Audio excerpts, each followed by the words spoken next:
समनिफ्रायनो खुरबोबाय बेयो नै दिनै फैनानै नैबेसिम मोनफैबाय बे कन्डिसनाव मोनफैबाय दा अब्ला बेयो खुब समफोर जोबोद खुरख'लांगोन बेनो जाहैबाय नोंथांमोन बयखौबो आंनि गियान ब्लग्स इउटुब चेनेलाव फिन खनसेयाव बरायनाय थाबाय दा नोंथांमोननि गेजेराव आं मोनसे भिडिअ लाना फैदों बेनो जाहैबाय जोंहा जोंनि बे दुब्लिजों मोनसे NRL 5 लाइन थांनाय दङ बे NRL 5 लाइन थांनाया दा फबनाय जायाखै दा बेवहायनो बेनि थाखायनो गोबां उसुबिदा जानानै दं दा बेनिखायनो जि जायगायाव उसुबिदा दं जि जायगायाव माथावरि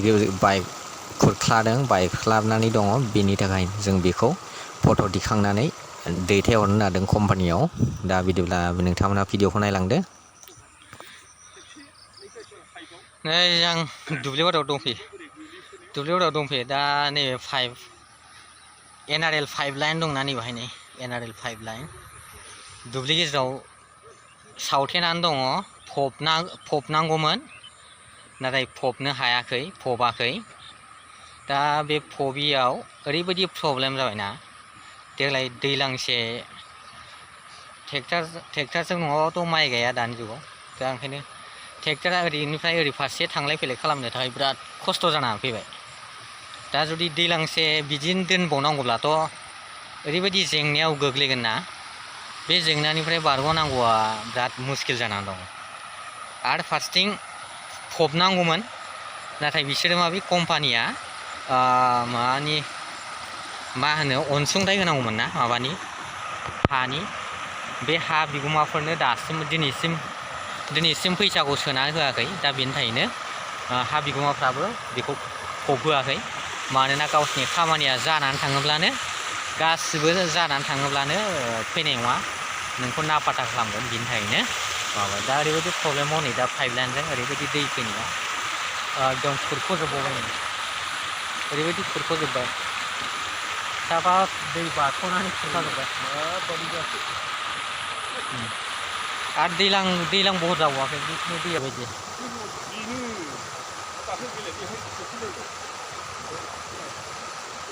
बेखौबो थेदोंमोन दा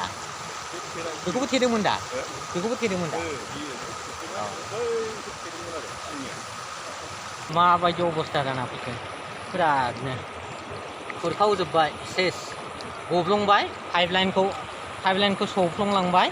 बिनिफ्राय बियो हावरि बारनानै थांबावबाय ओरैबायदि प्रब्लेम दा आरो दैलांसेयावसो माबायदि फबबावगोनथाय माबायदि खुरबावगोन खुनु बुंस'नो हाया दैया ओरैनिफ्राय फुरा दुब्लिनिफ्राय फैगासिनो दं बेनिफ्राय आरो ओरै नादाना नायदो पाइप लाइनखौ सौफ्लंलांबाय बियो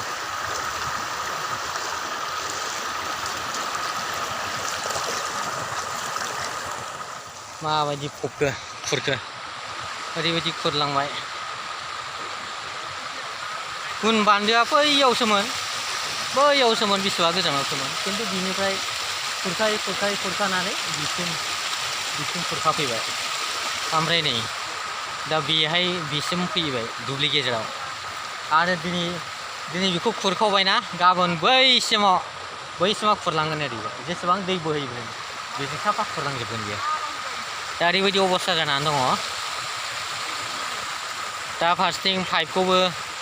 पाइपआबो फबनो मोना आरो फारसेथिं पाइपआ जेसेबां थागोन एसेबांबो दिगदार जेरैबो प्रब्लेम मानोना हा बिगोमाफोरनो दासिमबो NRL कम्पानिया फैसाखौ होनाय जायाखै आरो बेजोंनो नैबे सिङाव गेस पाइप लाइन माने मा होनोमोन बेखौ